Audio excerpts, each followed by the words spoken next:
Hello, welcome back to Anime Central. We've got another voice actor here with us today, our new friend Jason. Jason, would you mind introducing yourself and telling us a little bit about your work? Another voice actor. Oh my God, there's so many of these people. Oh God, another voice actor.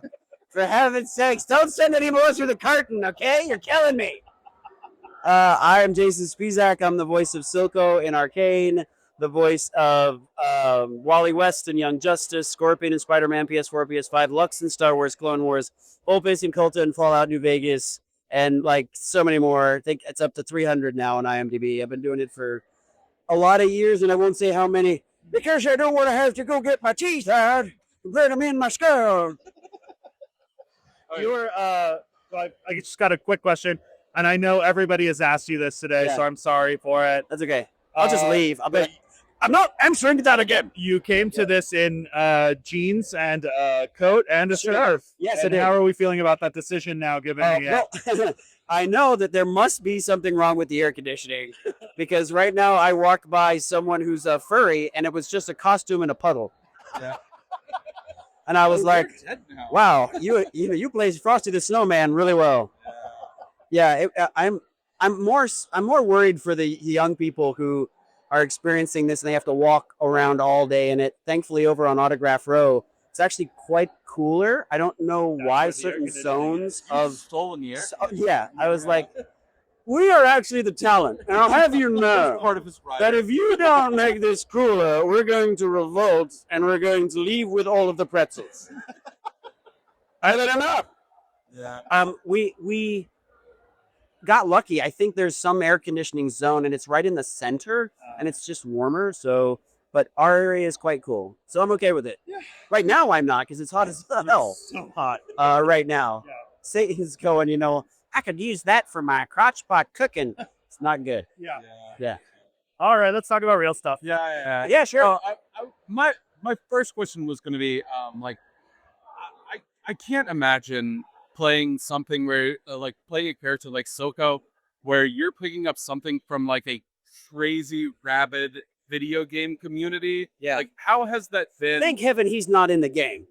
That's all I have to say. Like it was a brilliant It's still got to be crazy. portrayal of a character that was written from the ground up to fit inside some lore. Yeah. And they had to honor things with Vi and Jinx and Echo and Jace. They're in the game. Yeah. And so they have to kind of dance this line. And Silco, they had the freedom to write him from whole cloth.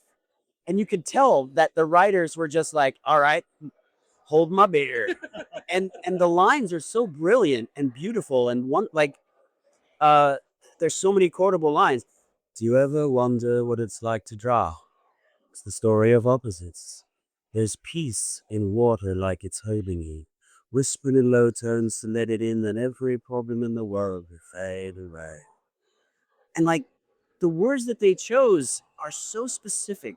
And it paints a picture of a man who's been to the edge of death, will stop at nothing, and is completely calm about the most violent things. And it's the wordsmiths really could crack their knuckles on this character. Mm-hmm. And I benefit from that as an actor because they're brilliantly written, the characters in Arcane.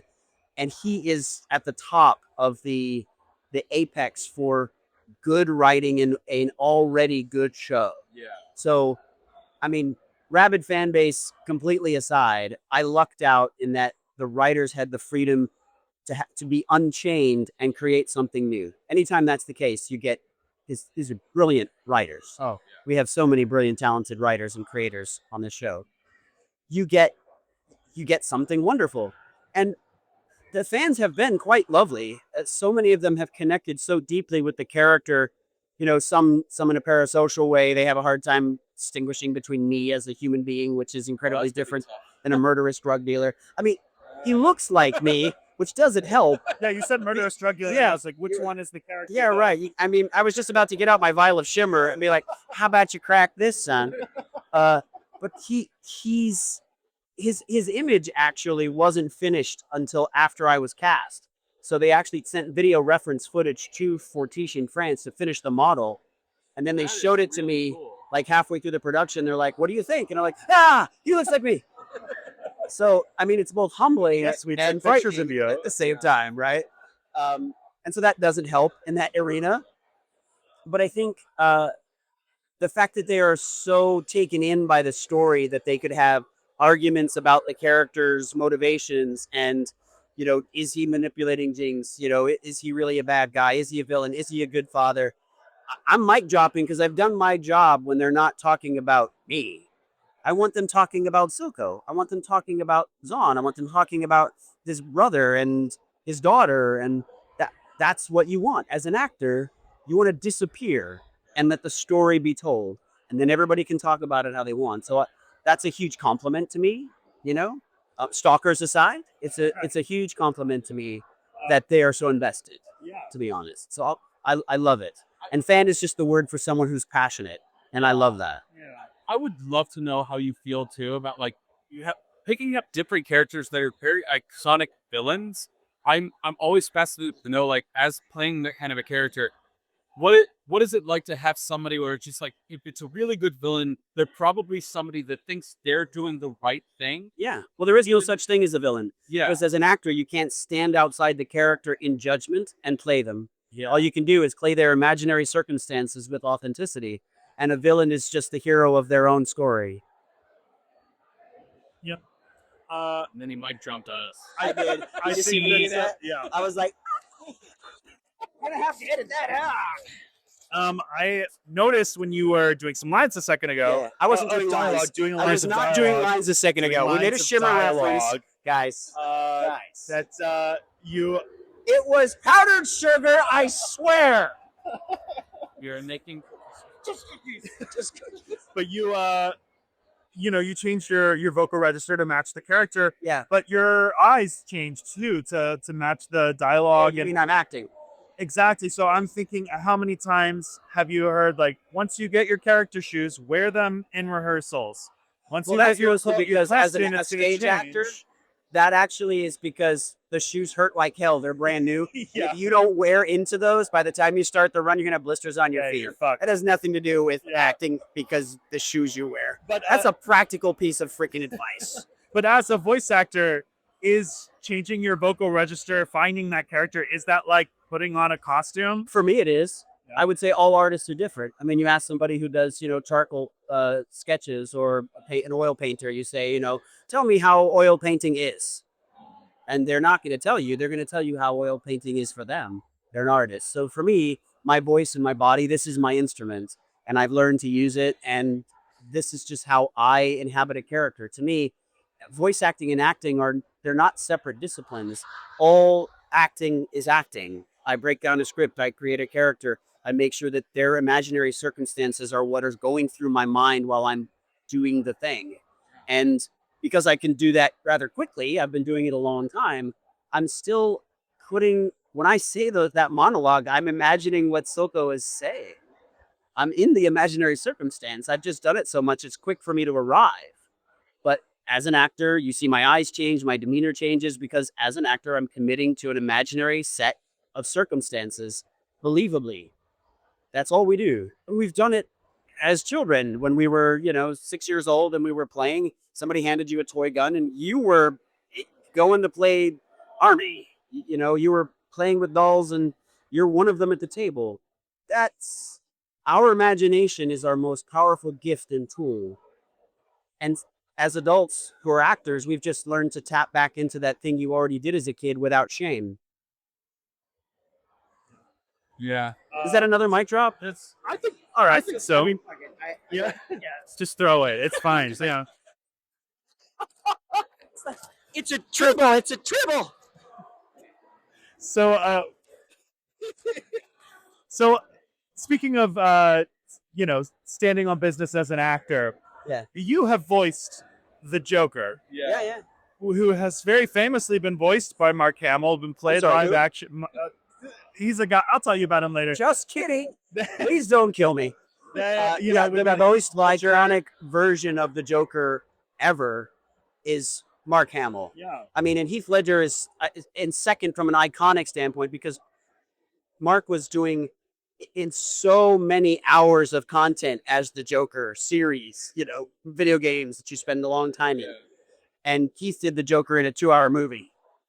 So there's just so much more time that you get to spend with Mark.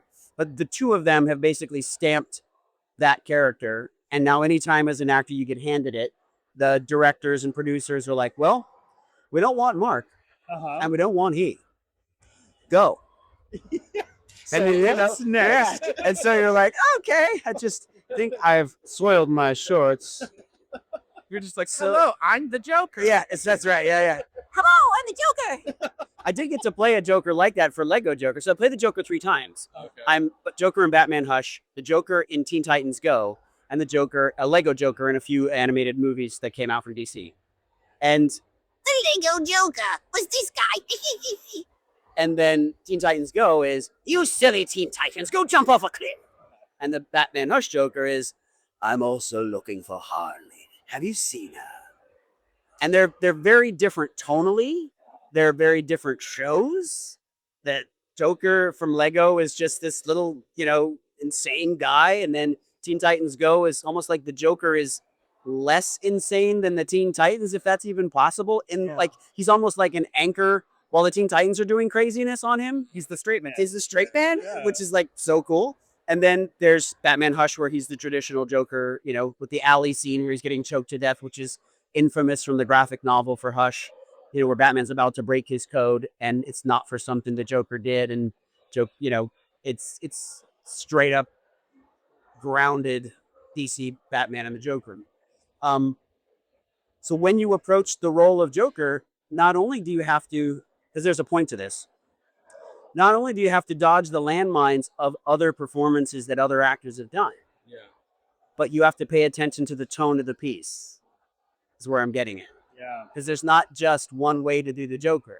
What world is he in? What story's being told? So that's tone. Yeah. So I just did 3 tonally different Jokers that all are the Joker in the story they're in, because it all comes back to the same thing. You're playing a real person in a set of imaginary circumstances. Yeah. And if you commit to that every time, it will guide you home. That's a good, we got the wrap it up symbol, but that was a great. I'm not going to throw the mic again. No, that was another mic drop, but I'm just going to keep it and do the sound guys. He's going to edit this and be like, Jason's in. Why does it spike here? Yeah. Watch the mic. Watch. Look, it just goes flying through the air. Jerk ball. Yeah, maybe we could do some slow-mo stuff. We'll do like the red circle. Like, what's the mic flying? Yeah. Anyways, thank you so much. Yeah, dude. Absolutely. Awesome. Thanks, man.